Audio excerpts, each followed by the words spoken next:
Bem, continuando aí a matéria de demografia, falaremos agora sobre as teorias demográficas. Tudo começou com a teoria malthusiana. A teoria malthusiana foi a primeira teoria tida como teoria demográfica.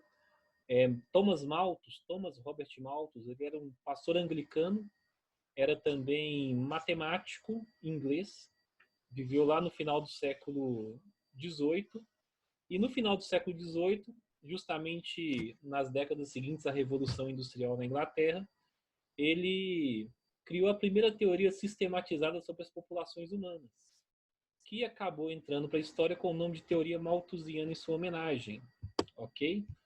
O Malthus, ele basicamente falava que ele era um pensador bastante ligado à elite, às elites inglesas, e ele falava basicamente que a população ela tinha uma tendência de crescer como se fosse uma progressão geométrica. O que é isso?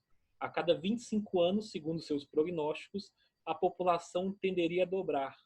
Então, se, por exemplo, um determinado país tivesse 1 milhão de habitantes, 25 anos depois teria 2 milhões, depois de mais 25 anos teria 4 milhões, depois de mais 25 anos teria 8 milhões, e depois de 25 anos teria 16 milhões. Ou seja, ao longo de um século, 4 vezes 25 anos, a população iria sair de 1 milhão para 16 milhões de habitantes nesse país. Iria crescer 16 vezes, como se fosse uma progressão geométrica. Uma curva, portanto, que seria exponencial, ok? Enquanto isso, a produção de alimentos ela não conseguiria acompanhar esse ritmo. Haveria um processo de crescimento aritmético da produção de alimentos. Ou seja, a gente consegue hoje fazer alimentos para uma pessoa. Daqui a 25 anos faremos para 2 pessoas. Depois de mais 25 anos faremos para 3 pessoas. E depois para 4. Ou seja, vai crescer de forma mais linear. Então, segundo ele, haveria um processo de crise devido ao fato da população crescer muito mais do que a produção de alimentos, ok?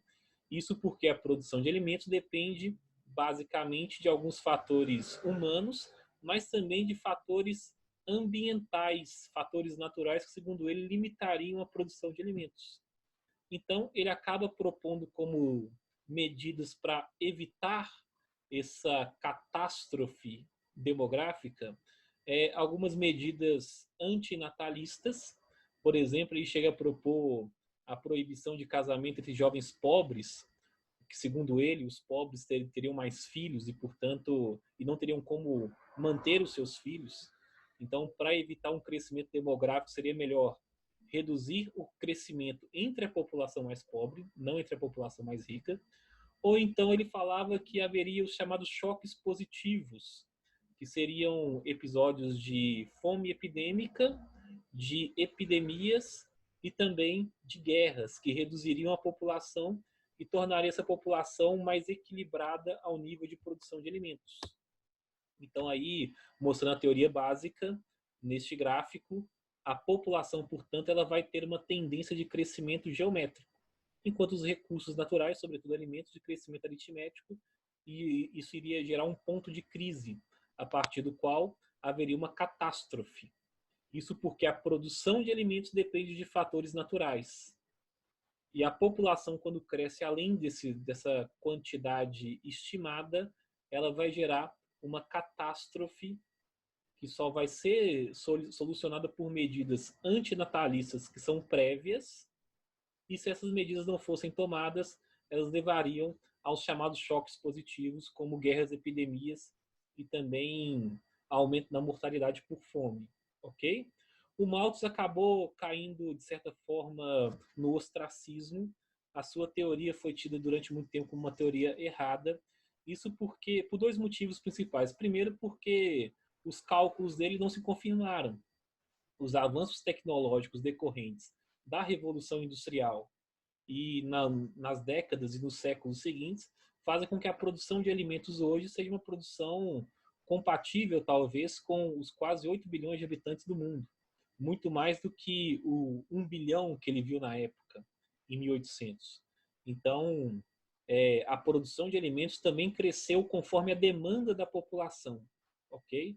O problema da fome hoje é um problema muito mais ligado à falta de distribuição de renda, à desigualdade social, do que à falta de produção de alimentos, como o Malthus previa.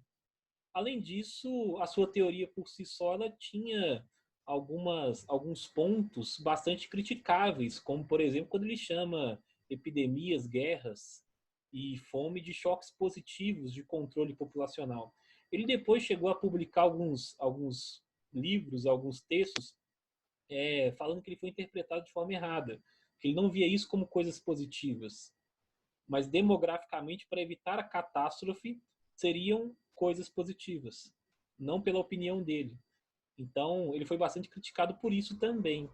E uma terceira crítica é porque ele não conseguiu prever também que a própria natalidade iria diminuir com o passar do tempo e a população, hoje, por exemplo, ela passa por uma redução desse ritmo de crescimento. Ou seja, não há um crescimento geométrico positivo eterno para a população. Vai chegar um ponto que medidas são tomadas, que a população passa por uma redução nesse crescimento demográfico. Entretanto, nas últimas décadas do século XX, a sua teoria foi revivida. Surgiu a chamada teoria neomalthusiana, isso após a Segunda Guerra Mundial, quando alguns analistas perceberam que alguns países bastante pobres, da África subsaariana principalmente, que estava passando por um processo de descolonização, eram países que ao mesmo tempo tinham um crescimento demográfico elevado, tinham fome, tinham doenças epidêmicas e também muitas guerras civis. Então eles acabaram associando muito essa teoria do Malthus à realidade observada e explicaram que para um país conseguir o desenvolvimento social e econômico, ele deveria tomar medidas antinatalistas de controle populacional. Por quê? Porque a pobreza é causada pelo grande crescimento populacional. A alta natalidade é causa da pobreza e do subdesenvolvimento. Então, um dos exemplos de país que seguiu bastante essa linha foi a China, com a política do filho único, quando eles perceberam que, dado o seu tamanho da população, deveria haver um controle de natalidade, então fixaram apenas um filho por família, para que o país conseguisse, com o passar do tempo, ter alguns mecanismos para o seu desenvolvimento. Como resposta a essa teoria, surge a teoria reformista, de forte influência marxista.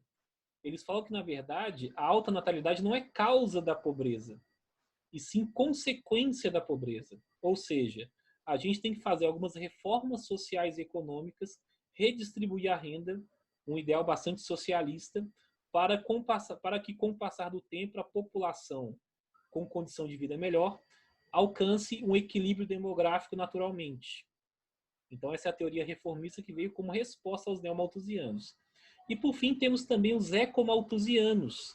São aqueles que ligam o grande crescimento populacional à catástrofe ambiental. Eles falam que, dado o atual nível de consumo de recursos e o atual tamanho da população mundial, nós muito em breve veremos o esgotamento dos recursos naturais, os chamados ecomalthusianos. Ok? Sobre teorias demográficas, paramos por aqui. Um abraço.